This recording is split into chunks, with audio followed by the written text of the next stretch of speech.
नमस्कार मंडळी, सर्वांना श्री स्वामी समर्थ. स्वामी महाराजांच्या कृपेने येणारा प्रत्येक क्षण तुमच्यासाठी आनंद आणि चांगलं आरोग्य घेऊन यावं हीच महाराजांच्या चरणी प्रार्थना करूया आणि आजच्या व्हिडिओला सुरुवात करूया. तर मंडळी, टायटलवरून तुमच्या लक्षात आलंच असेल, परत एकदा सेवा आणि परत एकदा सेवेची संधी स्वामींनी दिलेली आहे. स्वामी माझ्या घरी आलेले आहेत आणि ते कसे आलेले आहेत हे तुम्हाला मी व्हिडिओमध्ये पुढे सांगणार आहे.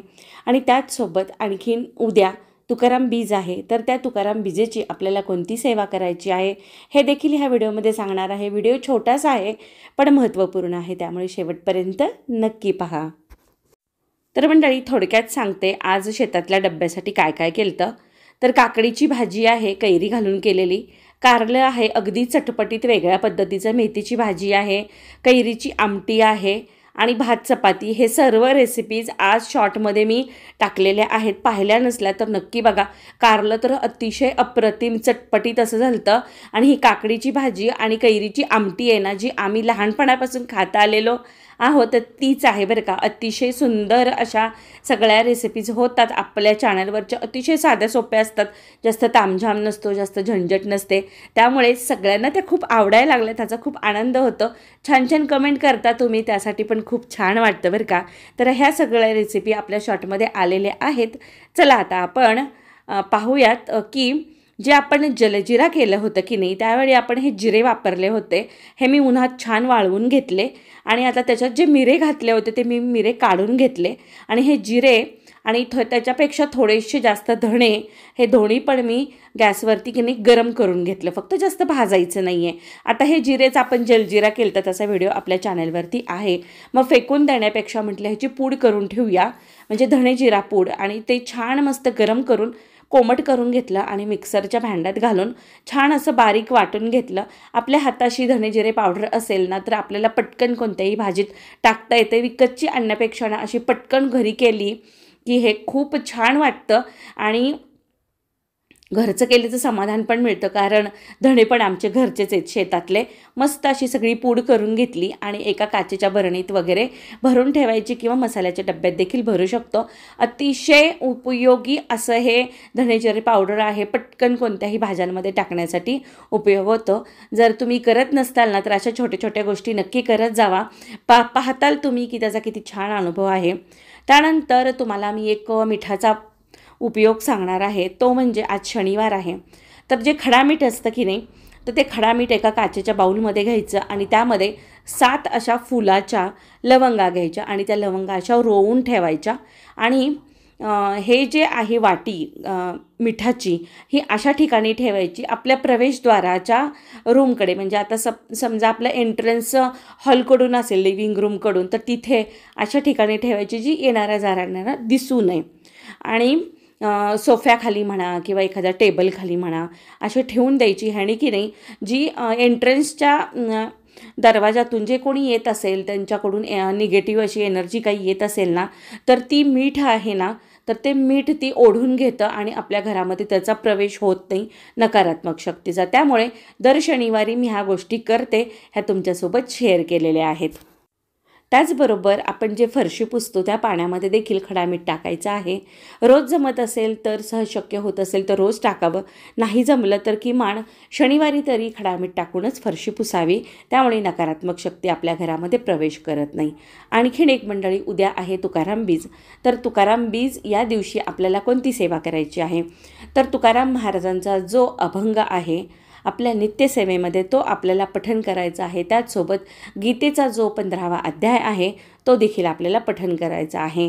तुकाराम महाराजांचा अभंग आणि गीतेचा अध्यायाला मोजून 5 मिनटं लागणार आहेत आपल्याला. खूप कमी वेळाची सेवा आहे पण त्याचं महत्त्व खूप आहे. त्यामुळे उद्या तुकाराम बीजेच्या दिवशी ही सेवा चुकवू नका. अनन्यसाधारण महत्त्व आहे ह्या सेवेला.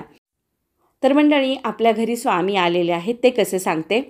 तर फक्त मनामध्ये आलं होतं की औदुंबराची सेवा करून बरेच दिवस झालेत, जवळपास औदुंबर वृक्ष नाही आहे. मग केंद्रामध्ये गेल्यानंतर किंवा इथून जवळच ज्ञानेश्वर मंदिर आहे तिथं गेल्यानंतरच सेवा होते, पण ते रोजच्या रोज शक्य होत नाही आपल्या धावपळीच्या आपल्या कामांमध्ये. त्याचसोबत सासूबाईंचं पण माझ्याकडे जबाबदारी असल्यामुळे मला ते बाहेर पडून सेवा होत नाही. फक्त मनामध्ये आलं आणि महाराज आले आपल्या घरी. मला गुरुवारी हे औदुंबराचं वृक्ष दिसलेलं आहे. इथे की नाही माझ्या अंगणामध्ये अशा विटा आहेत झाडांच्या साईडला लावलेला, तर त्या 2 विटांच्या मध्ये औदुंबराचं झाड आलेलं आहे. किती मोठा चमत्कार असू शकतो की नाही. तर जेव्हा गुरुवारी गवत काढण्यासाठी आम्ही आमच्या शेतातल्या मामांना बोलवलं होतं ना, तर त्यांनी ते सांगितलं मला आणि गुरुवारीच मला ते दर्शन पण झालं. रोज मी तिथून जाते येते, तिथं भरपूर गवत झालेलं होतं आणि पाणी असतं रोजच्या रोज आणि तिथं कुंड्या पण ठेवलेल्या होत्या. तर त्या कुंड्यांमुळे मला हे औदुंबराचं वृक्ष दिसलं नाही. मग जेव्हा त्या कुंड्या काढल्या आणि सगळी तिथले पालापाचोळा काढला ना, तेव्हा हे झाड, हे वृक्ष मला दिसलेलं आहे. आणि तो दिवस गुरुवारचाच होता आणि औदुंबराच्या वृक्षाची दर्शन झालं, स्वामी आले ह्याचा आनंद झाला. आपल्या मनात येण्यासाठी आणि स्वामींनी लगेच दर्शन देण्यासाठी की नाही ते लेकरूच व्हावं लागतं स्वामी माऊलींचं. मग ह्याचा अनुभव ज्यांनी ज्यांनी घेतला आहे ना त्यांना तो माहितीच असेल की आपण लेकरू होऊन जेव्हा मागतो ना, इच्छा कुठली व्यक्त करतो, स्वामी माऊली आई म्हणून ती इच्छा पूर्ण करतात. आणि माझ्यासाठी पण तो एकच म्हणजे दिव्य शक्ती अनुभवच असू शकते की 2 विटांच्या मध्ये हे वृक्ष आलेला आहे. आणि जेव्हा आमच्या कारभाऱ्यांना पण दाखवलं ना, पण त्यांना पण आनंदच होतो की त्यांनाही माहिती आहे की औदुंबराची सेवा मी बरीच वर्ष करत आलेली आहे. आणि अगदी ओल्या पडद्यानी असू द्यात, म्हणजे ओल्या पडद्याच्या पण माझ्या सेवा झाल्यात आणि त्याचसोबत नुसत्या प्रदक्षिणा पण मी दररोज करत होते. मी पूर्वी जिथं राहायचे ना, तिथं मोठंच्या मोठं औदुंबराचं वृक्ष होतं, म्हणजे मी सेवेत आल्यानंतरच ते पण आले होतं बरं का. तर असं आहे औदुंबराचं आणि माझं फार जवळचं नातं आहे. आणि जेव्हा जेव्हा मला औदुंबर वृक्ष कुठे जवळपास असं दिसतो, तेव्हा तेव्हा मी 21 दिवसांची सेवा करते.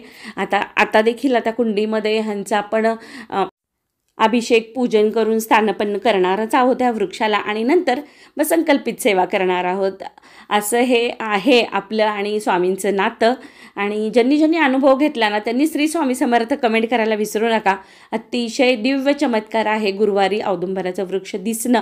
आता हे होतंच माझ्या अंगणामध्ये, पण मला ते दिसलं नव्हतं आणि ते दिसण्यासाठी पण गुरुवारच होता. त्यामुळे ह्यापेक्षा मोठा आनंद नाही आहे आणि मला तो तुमच्यासोबत शेअर करायचा होता. तर असा हा छोटासा व्हिडिओ आहे, खूप आनंददायी आहे.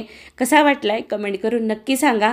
आणि चॅनलला जर सबस्क्राईब केलं नसेल तर पटकन करा. अशा छान छान रोजच्या रोज रेसिपीज आणि मस्त मस्त स्वामींचे व्हिडिओ आपल्या चॅनलवरती येत असतात. आणि तुम्ही कोणती कोणती सेवा केलेली आहे औदुंबराची आत्तापर्यंत त्यासाठी देखील कमेंट करायला विसरू नका. चला तर मग परत भेटणारच आहोत आपण अशा छान छान व्हिडिओसोबत. सगळ्यांना श्री स्वामी समर्थ आणि धन्यवाद.